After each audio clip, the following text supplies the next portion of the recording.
Hello, good people of the internet. It's new content from more content. I have done it. I have finally done it. I have cracked the code. The code of VELMA.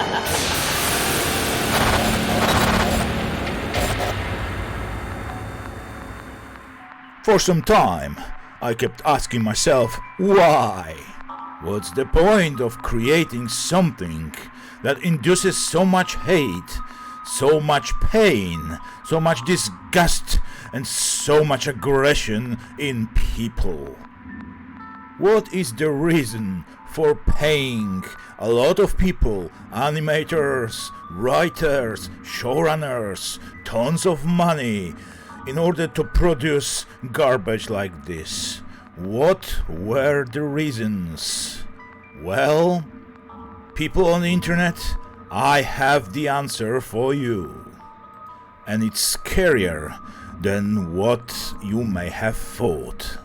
I have read opinions that the show is desperately trying to be woke, desperately trying to be hip at the same time, speak to young audiences, whilst at the same time omitting everything good, campy, light-hearted comedy that original Scooby-Doo was, and that it's done so terribly it ends up offending everyone, even people it's trying to sell it this show to. However, this is not the entire truth. The truth is even worse.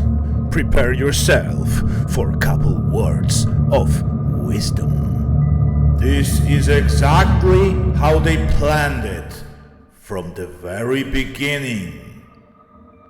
They took the original franchise, the original IP, and then they race-swapped some characters. Now, dear viewers, dear denizens of the internet, where have you seen it before?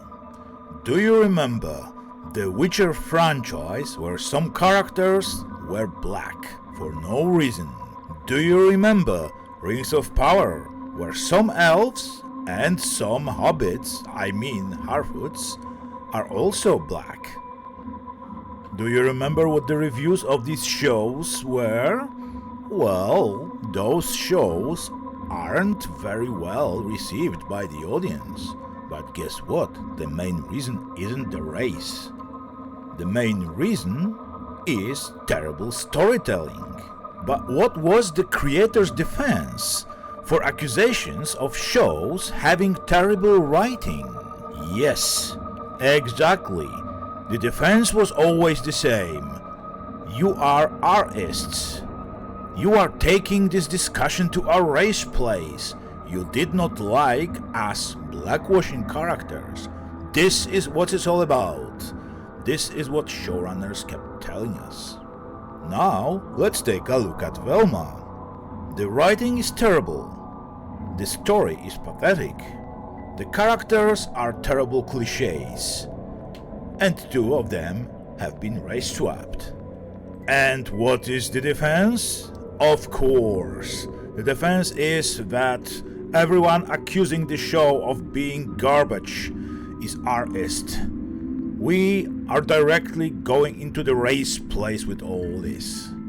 And this has been planned all along. The race defense does one very important thing. Allows showrunners to be absolutely untouched by criticism. Because right now, I believe they see themselves as defenders of the race accusations. They are the warriors for freedom of oppressed race. And they knew that this kind of discussion will happen when they release the product. They were counting on it, because this kind of backlash, negativity, audience hate does one thing, and this is the very thing they wanted to have: exposure, fame. This is why right now on the official Twitter account of VELMA, creators are wallowing in complacency. They are patting themselves on the back because guess what? Velma had the biggest premiere day for a Max original animated series ever, and this is actually true. It doesn't matter that most people consider the show a total garbage. The most important is these people watched the show, and the show had views. And the scariest thing of them all is that we've all made this mistake. We gave them exactly what they wanted. Instead of total complete indifference, we gave them negativity. We gave them backlash. We gave them hate. When the real punishment for producing crap like this should be something else. Should be cold, dead, silence. No one should even talk about this show. No one should remember it. But it's the exact opposite. And yes, I am also guilty of that.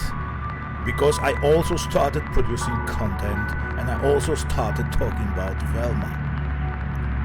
I am very, very sorry.